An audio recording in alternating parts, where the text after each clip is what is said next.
Сәлеметсіздер ме оқушылар? Бүгінгі нұсқа талдау 5-ші нұсқа. Бастаймыз. Авиацияда кездесетін андрондықтарға қатысты var ұғымы. Бұл 10-шы сыныптың кітабында айтылған. Бұл жерде қоныс түрлері. Жалпы бізде авиацияда тағы да андай нәрсе бар. Митра құдайы деген туралы айтылады. Митра құдайы, яғни оларды қорғаушылар, жауынгерлер.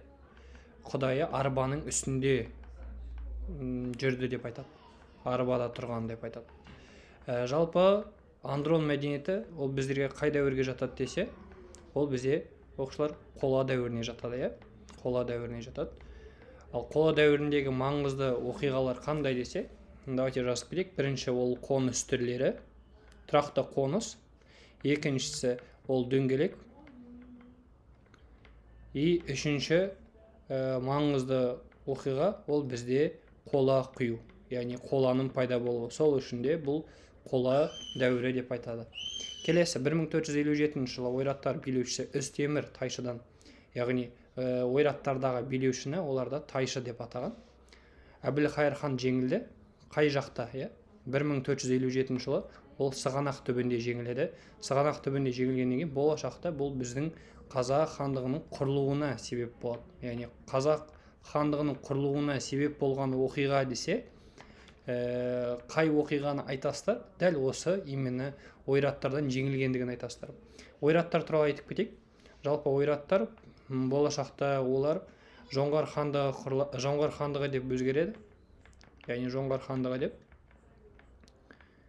Жоңғар хандығы Эрдени Батур деген негізін қалайды. Уақыты бізде 1635 жылдан 1758 жылдар аралығын қамтиды.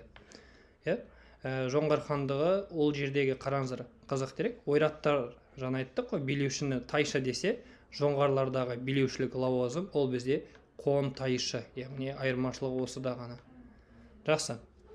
Келесі. Абылай хан жоңғарлармен соғыста ерлігі үшін Дарабоз атағын берген, яғни Дарабоз деген атақты берген әскери қолбасшы. Жалпы бұл бізде Абылай ханның атақты батырларының бірі, бұл бізде Қабанбай. Қабанбайдың тағы да шын есімі деген бар, ол бізде Ерасыл болған. Мысалы, Бөгенбайдың өлімі туралы бар, өлімі туралы естірткен жырау бар, ол бізде Үмбетей жырауы болып саналады. Ал былай Абылай ханға туралы айтатын болсақ, Абылай ханның атақты бізде жорығы бар, Шаңды жорық деп аталады. 1771 жылғы, яғни Шаңды жорық, маңызды бір жорықтардың бірі, өйткені Еділ қалмақтарына шабуыл жасайды. 50 мың әскермен 180 мың Еділ қалмақтарына қарай шабуыл жасайды. Яғни 180 мың Еділ қалмақтары қашып бара жатқан кезде.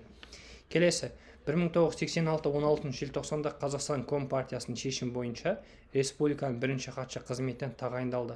Көп оқушыларымыз бұл жерде Колбин, яғни Қонаевты белгілеп кетеді. Яғни не үшін 86 деген оқиғамен білесіздер, себебіне Қонаевты алып тастап, басқа адам отыратын еді. Бұл жерде бізде Колбин жауабы. Бірақ көп оқушыларымыз резко сұрақты до конца оқымай, көбінесе Қонаевты белгілеп кетеді. На самом деле бұл жерде Колбиннің отырған уақыты 1986 жылдан бастап отырады, 1989-ға дейін отырады. Ал одан кейін 89-дан 1989 жылдан 1991 жылға дейін Қазақстанның Компартиясының бірінші хатшысы болып тағайындалды. Ол бізде Нұрсұлтан Әбішұлы Назарбаев болып саналады. Яғни болашақта Назарбаев Қазақстан Республикасының президенті болады. Яғни Қазақ Кеңестік Социалистік Республикасының президенті ең алғашқы 90 жылы 24 сәуірде. Одан кейін 91-ден бастап президент деген атаққа ие болады. Қонаев бізде басқарды, 2 рет басқарған. 1960 жылдан 1962 жылдары басқарады. Потом ол кісіні 60-тан 62-де, яғни 62-де оны алып тастайды. Никита Хрущев сол кісіге қарсы болған үшін Қонаевты алып тастайды. Потом Қонаевтың орнына Юсупов отырады, ұйғыр, 1962-ден 64-ге дейін аралықтарында отырған. Одан кейін Қонаев 64 жылдан бастап 86-ға дейін отырады. Яғни 2 рет сайланды деп айтасыздар. Жұмабек Ташенов көбінесе қазіргі соңғы уақыттары контекст сұрақтар келіп жатыр. Жалпы Жұмабек Ташенов ол Қазақстанды басқарған жоқ, тек қана министрлер төрағасы болды 1950 жылдардан деп айтайық, 50 жылдардан 1961-ге дейін. Яғни ол кісі де маңызды бір шаралар атқарды, именно қазақтардың жерін ұстап қалуға, тұтастығын сақтап қалуға атсалысқан тұлғалардың бірі болып саналады. Жаңағы солтүстік аймақтарды бермеу мәселесі, оңтүстік аймағын Өзбекстанға бермеу мәселесі, Маңғыстау аймағын Түркменстанға бермеу мәселесі бойынша қарсы шыққандардың бірі болады.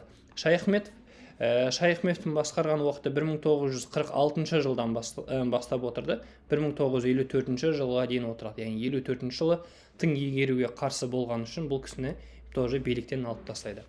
Келесі, оғыздардың 24 тайпаға бірігіп, яғни Бозоқ, үш оқ деген топқа бөлген, ол бізде Махмуд Қашқари болып саналады.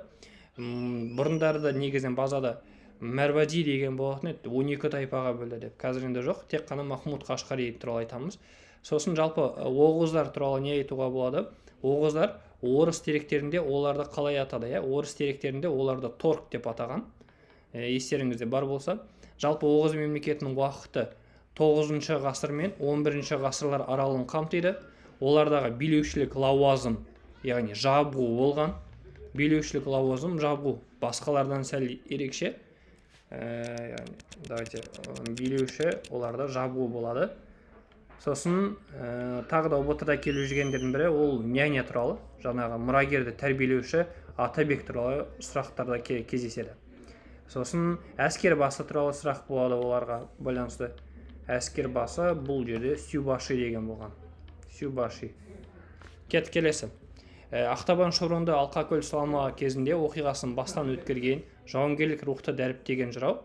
Қарасаңыздар, Шалкиіз, Асан Қайғы, Марғасқа жыраулар, яғни бұл 18 ғасырға дейінгілер көбінесе, яғни дейін болғандар, Қазақ ханның ең алғашқы құрылған уақыттары болған адамдар. Бұл жердегі жауабы Ақтанберді жырауы болып саналады. Тағы да бізде жырауларымыз бар, ол бізде Үмбетей жырауы бар, атақты жыраулардың бірі Бұхар жырау. Өз еңбектерінде именно жоңғар шапқыншылығы туралы айтатын Қожа берген жырау. Сосын Үмбетей, Бұхар, Қожа берген, Ақтанберді жыраулар. Яғни бұлардың барлықтары именно не нәрсе жоңғар шапқыншылығы кезінде біздің батырлық рухты көтерген болып саналады. Жалпы Ақтабан шұбырынды Алқакөл сұлама оқиғасы 1723 жылдан 1727 жылдар аралығында болған еді. Яғни жоңғардың қонтайшысы Цеванрабдан қазақ жеріне үлкен әскермен шабуыл жасайды. Осы кезде тағы да бізде қазақ халқының халық санының күрт азаюына себепші болған осы Ақтабан шұбырынды деп айтады. Ақтабан шұбырынды именно қазақ халқының көп қырылуына себеп болды деп айтқан бұл бізде Шәкәрім Құдайбердіұлы, яғни Шәкәрім Құдайбердіұлы Қалқаман Мамыр атты еңбегінде жазады. Қалқаман Мамыр деген дастанында бұл оқиға туралы сипаттап жазады. Және де тағы да бізде халық арасында бір сөз пайда болады. Халық арасында қайың сауған деген сөз пайда болады.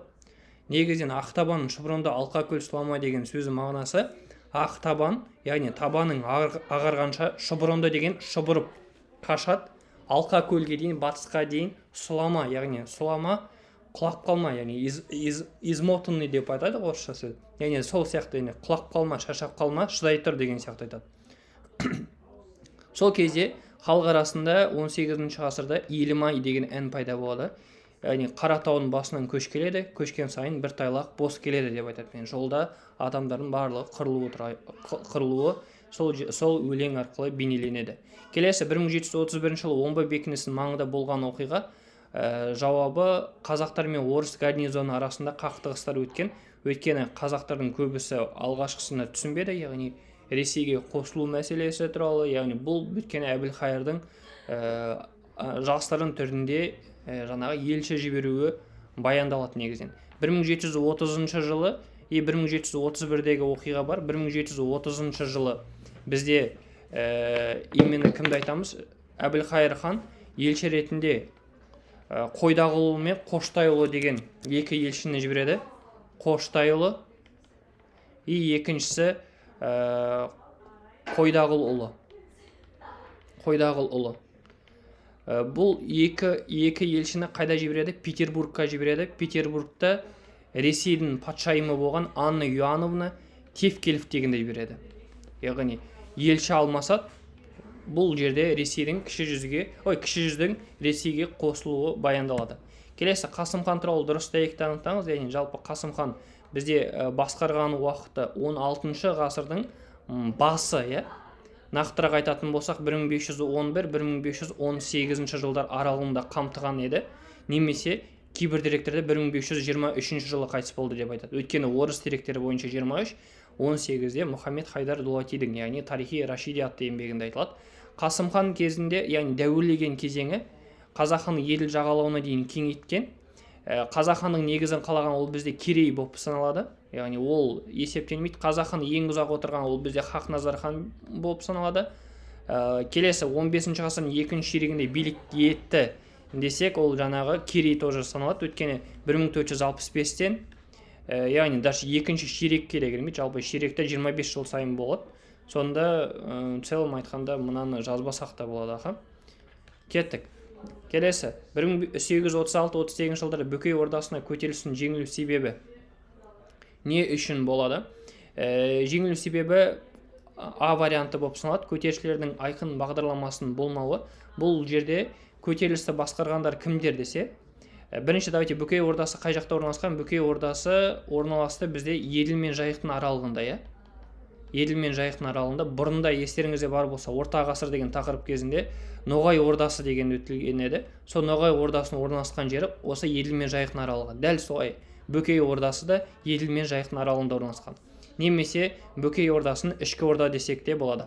Бөкей ордасы жалпы көтеріліс жасаған бұл жерде Беріш руынан шыққан Исатай мен Махамбеттер болып саналады.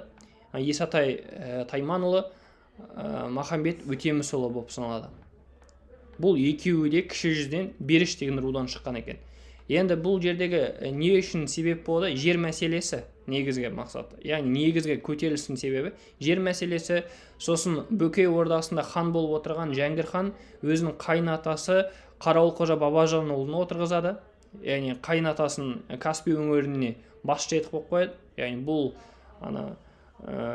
превышение полномочий деген сияқты өзінің билігін асыра сілтеп пайдаланады. Яғни салықтар көбейте басады. Яғни сондай бір дәрежеде халық наразы болады. Және де Исатай мен Махамбет қарсы шығады. Сол кезде Исатай мен Махамбетке қарсы, оларды басу үшін арнайы Ресейден генерал-губернатор Перовский деген келеді. Перовский келіп, жаңағы көтерілісті тоқтатуға атсалысады. Не үшін бұл көтеріліс тезірек аяқталып қалды? Көтерілістің айқын бағдарламасы болмады. Қару мәселесі, қару өте жоқ, аз, халық көтерілісшілердің саны аз, ал оларға қарсы кәдімгі үлкен империя. Олардың қаруы мыңдаған, пушкалап жатыр, мылтықтары бар, ал ол жерде қазақтарда өкінішке орай ондай дәрежеде жоқ еді. Шаруалардың ауыл шаруашылық өнімдерін өндіруге деген ынтасының артуына серпін берген ЖЭС, жаңа экономикалық саясат 1921 жылы 10-шы съезде қабылданған. Бұл жердегі жауап азық түлігінің салығын енгізуі. Азық түлік салығы деген бар, оқушылар азық түлік салғырты деген бар. Азық түлік салығы деген ол бізде 70% өзінде қалады да 30%-ын сіз мемлекетке бересіз. Бұл бізде азық түлік салығы. Ал азық түлік салғырты деген бар, оқушылар. Азық түлік салғырты ол әскери коммунизм кезінде болған. Бұл жерде қалай айтсақ болады? Наоборот, 70%-ын сіз мемлекетке бересіз, ал 30%-ын сіз өзіңізге қалдырасыз. Бұл жерде нені білдіреді? Что сіз тек қана өмір сүруіңізге ғана қалдырасыз, қалғанын барлығын мемлекетке бересіз. Бұл оқиға азамат соғысы кезінде байқалады. Азамат соғысы кезінде ақтар мен қызылдар арасындағы болып жатқан соғыс кезінде. Келесі. Целиноградтағы оқиға, контекст сұрақ. Бұл жерде Целиноград қаласының қазіргі атауы ол бізде Астана қаласы, жалпы Ақмола қаласы бұрындағы. Көбілеріңіз Ақмола деп белгілеп кетуі мүмкінсіздер. На самом деле, бірақ олай емес. Бұл жерде Целиноград Ақмола қаласы, жалпы Ақмола қаласы Целиноград деп өзгертілді, 1961-де өзгертілген негізінен. Сосын қараңыздар, жалпы Астана болып өзгертілді 1998 жылы ауысты. Яғни Астана деп қана атау. А былай жалпы Қазақстанның астанасы Ақмолаға ауысты 97-де ауысты, яғни Алматыдан ауысты. Содан шатаспаңыздар. Целиноградтағы оқиға неміс автономиясының құрамына енуге тиісті болған облыстар қандай? Қараңыздар, бұл жерде жауаптардың ішінде Көкшетау, Қарағанды деген бар, и келесі үшінші ол Павлодар кіреді. Яғни Ақмола облысы, жалпы бұлардың барлығы облыстар Павлодар облысы, Көкшетау облысы, Қарағанды облысы, яғни немістерге беру мәселесі. Қашан болады? Бұл көктемде жарияланады. Түсінікті ме? Келесі. Мәтінді және тарихи білімдеріңізді пайдаланып Ерейментау қаласы орналасқан облысты анықтаңыз. Ерейментау қаласы ол бізде Ақмолада орналасқан. Келесі. МКК дегеніміз мемлекеттік қауіпсіздік комитетінің қамтамасыз етуге тырысқан нәрсе, бұл ақпараттың кеңінен жария болмауы.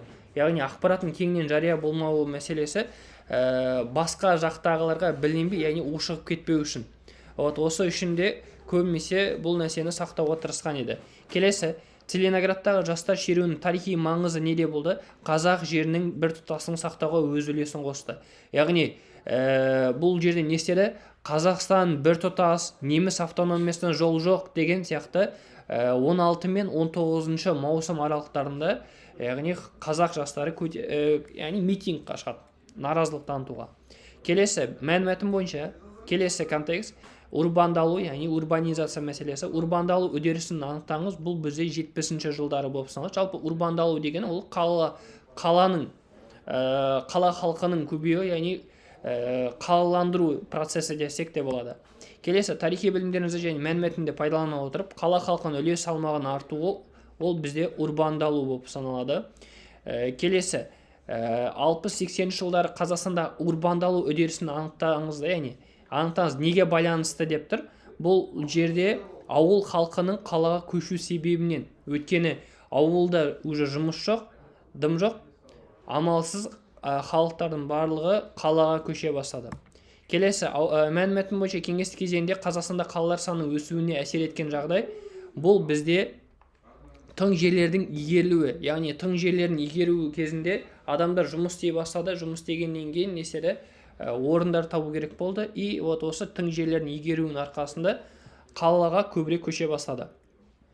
Келесі, мәліметтің бойынша урбандалу үдерісіне байланысты, яғни дұрыс дәйекті анықтаңыз дейді. Бұл жерде қала халқы қарайық, 70 жылдар ауыл халқының үлесі 70%-ға жетті, наоборот азайды. Ол өнеркәсіптің даму қала санының артуына әсер етті, ойландырады. Қазақстанда қала халқының үлесі 70 жылдары азайды, яғни наоборот көбейді. Қала халқының үлесі оралмандар, яғни қандастар арқылы көбейді деп тұр. Тоже қате, жауабы Б варианты болып саналады.